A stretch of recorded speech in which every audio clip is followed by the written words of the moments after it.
اب مجھے بتائیں تابع فرمان اللہ اور اس کے رسول عز و جل و صلی اللہ علیہ وآلہ وسلم کا وہ ہوگا جو ان کا کہنا مان رہا ہے، یا وہ ہوگا جو بالکل الٹ چل رہا ہے؟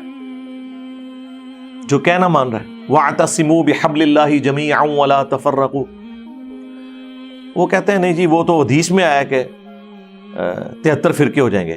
جی حدیث میں آیا کہ 73 ہو جائیں گے، لیکن یہ تو نہیں کہا کہ بڑھاؤ. یہ دو الگ چیزیں ہیں.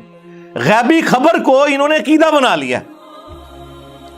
وہ تو سر صحیح مسلم میں آیا ہے کہ قرب قیامت میں عورتیں ایسا لباس پہنیں گی گویا کہ ننگی نظر آئیں گی، یا تو وہ چست لباس ہوگا یا باریک ہوگا. تو اس کا کیا مطلب ہے کہ نبی علیہ السلام نے ہمیں یہ حکم دیا ہے کہ اپنی عورتوں کو ننگا لباس پہنانا ہے، یا یہ مطلب ہے کہ ایسا ہوگا تم نے نہیں کرنا؟ تو سرکار اس کو جوڑ لے ادھر جو ابو داؤد کے اندر حدیث ہے. ترمذی والی سند کے اوپر کلام ہے وہ جو 73 فرقوں والی ہے، لیکن ابو داؤد والی سند جو ہے وہ مضبوط ہے کہ میری امت کے 72 فرقے جہنم میں جائیں گے اور صرف ایک جنت میں جائے گا. اور وہ نبی علیہ السلام نے اسے فرقہ نہیں فرمایا، فرمایا ہیا الجماع، وہ ہوگی جماعت، مین سٹریم کی امت. اور فرق عربی میں کہتے ہیں ٹوٹ کے الگ ہونے کو.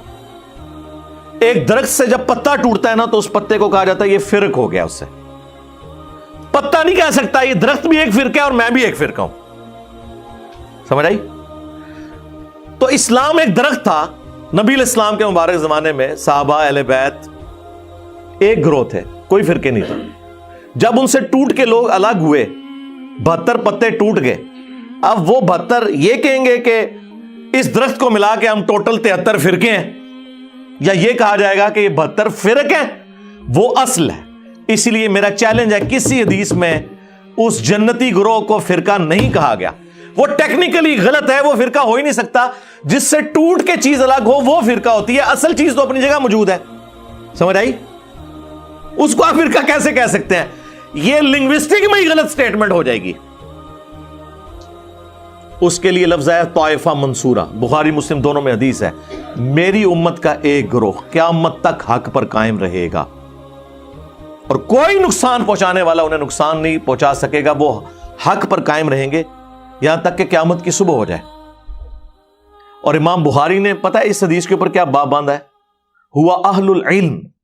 اس سے مراد وہ لوگ ہیں جو علم والے ہیں. انہوں نے نہیں کہا کہ اس سے مراد بریلوی، دیوبندی، وہابی، شیعہ، سنی ہے، اہل علم ہے. تو یہ فرقہ واریت اسلام میں حرام ہے. لہذا کسی حدیث میں نہیں آیا کہ فرقے بناؤ. وہ تو کہا گیا کہ فرقوں میں بٹ جائے گی، تم نے یہ حرکت نہیں کرنی. یہ ہمیں ڈرایا گیا تھا کہ وہ 73 میں بٹ جائے گی اور 72 فرقے ہوں گے اور ایک گروہ قیامت تک حق پہ قائم رہے گا.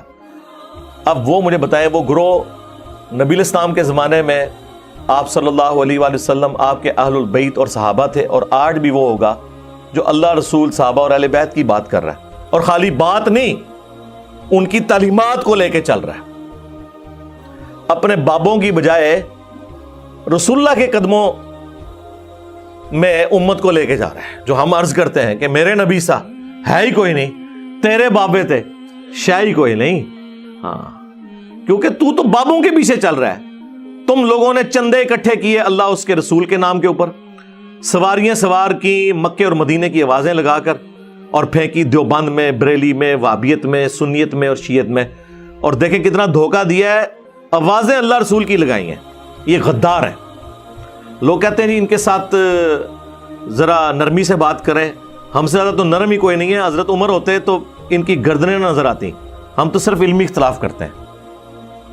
رہ گیا اگر یہ کافر ہونے کی اناؤنسمنٹ کر دیں تو ہم ان کی بات کرنا بھی چھوڑ دیں گے. ٹھیک ہے، مر جائیں کفر کی موت. لیکن اگر آپ اسلام میں رہتے ہوئے نام لوگے اللہ اور اس کے رسول کا تو آپ ہو غدار. تو غداروں کو تو ہم نہیں چھوڑیں گے.